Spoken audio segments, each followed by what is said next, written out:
We are talking the movie Killer Mosquitos, also known as TAFANOS. Actually a remake of a previous movie by director Riccardo Pagliarucci. It's actually an Italian movie, and it's remarkably similar to the movie Ticks in a lot of ways, or a movie that I recently reviewed. So the plot here is we have a group of young people going away on a holiday to a remote country home that one of their parents owns. And then therefore, you know, fun and games and what have you. However, there seems to be a swarm of killer horseflies in the nearby area that seem to be genetically modified to attack any humans. And obviously they do. We have our group of friends being attacked by swarms of killer mosquitoes, along with a few other people, including an escaped serial killer that we meet along the way as well. Now, there is a defense against these mosquitoes, and this is the kind of the movie's trump card, so to speak. Its point of difference, its unique selling point, if you will.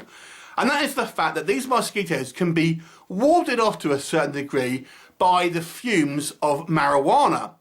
They don't like the smell, neither do I have to be honest. Anyway, if you're smoking a blunt, these things aren't going to come near you. So the only way these guys are able to survive and able to try and get away is to try and smoke as much weed as possible, and obviously create this cloud of protection. The downside being they're getting so high, they're becoming gradually more ineffective as they kind of go on. So what works first of all in this movie? Well, I think there's a pretty good conceit here, and I have seen it done a couple of times. There was a movie called Invasion Earth, which I reviewed recently, where you could only fly one of their ships if you were drunk and things like that. So it's not a conceit that hasn't been seen before, but nonetheless, it's still a fun idea and makes some quite funny gags, if that makes sense. This kind of plays like a horror comedy. For example, we have a scene where two of our characters get in a car, but they're so high they can't drive it properly. They end up just going into a ditch. Things like this. So the thing that is protecting them is ultimately kind of causing them problems as well.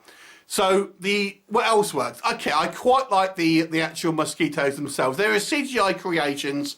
And they do look a little bit obviously CGI, we'll come on to that again. But I still like the design, their kind of heads open up to reveal these kind of like large maws, pretty dangerous.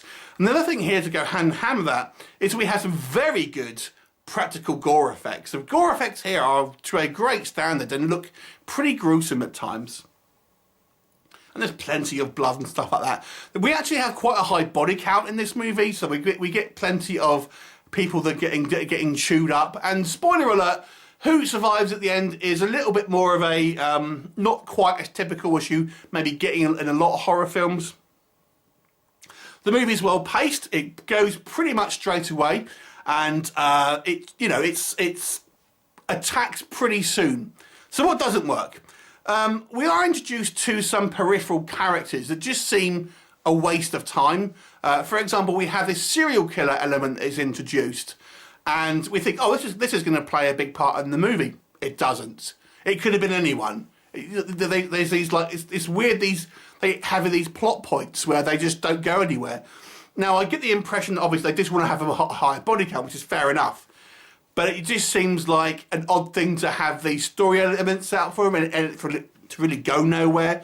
We also have these three other campers that are kind of camping nearby that are all stoners themselves. And again, it's just, they're there for body count, but, they have stuff going on as well, which is like, it doesn't really come into kind of any real relevance to our movie. Certainly not, as much as our main cast members anyway. So there's that. Then the CGI, as I've mentioned, is very cheap. I like the design of these creatures, but especially when we see the larger ones, you'll see it's very noticeable. And it would have maybe nice to have been seen at least a couple of shots here with practical effects. I guess that just wasn't in the cards due to the kind of the budgetary nature of this. But there you go. It kind of looks like a little bit obvious CGI when you especially compare it to the very well done practical gore effects here. Our characters, our main kind of group of protagonists here. This being an Italian movie, some of the acting here is a little bit on the mixed side, shall we say. Now, this is playing like a kind of spoofy horror comedy, so some of the characters here are very over the top and, just a little bit silly and slapstick at times. And yeah, so you kind of come across as that these people are somewhat cheesy in regards to their acting. It's kind of the best way to describe it. So you never really get the impression these are people that you can connect with and stuff like that. And yeah, it's just a little bit. Some of the characters here are a little bit overact at times, and they just kind of cause you to roll your eyes once in a while. The movie obviously is quite a heavy drug message in it as well. So depending on how you feel about that sort of thing, that's obviously may well affect your your viewing pleasure positively or negatively, depending on how you kind of feel about that. And there's not a huge amount of depth to this movie, and it isn't particularly original. However, I will say this is a fun film. I actually kind of quite enjoyed its schlocky B-moviness. I actually thought the idea of having this thing that can protect you also as a detriment was actually a pretty good idea, I must say, and does add some reasonable gags into this movie as well. There is a little bit of meandering at times, I have to say, plot-wise here and there, when we have our group held up in this house. There just seems to be a little bit of kind of time wasted, and I would have liked to have seen more relevance to some of the supporting characters that didn't really seem to really have any point to them, other than just to be a body count. But nonetheless, I've got to say, I think this is a fun, if not a particularly movie that you're going to remember in any length of time. I'll give it a 5 out of 10. I think it's perfectly okay if you want a B-movie creature feature, but it's not one that you're going to really remember. So just pretty much an average film. 5 out of 10. Have you seen it? What do you think of it? Leave me a comment, and I shall look forward to seeing you next time. Bye for now.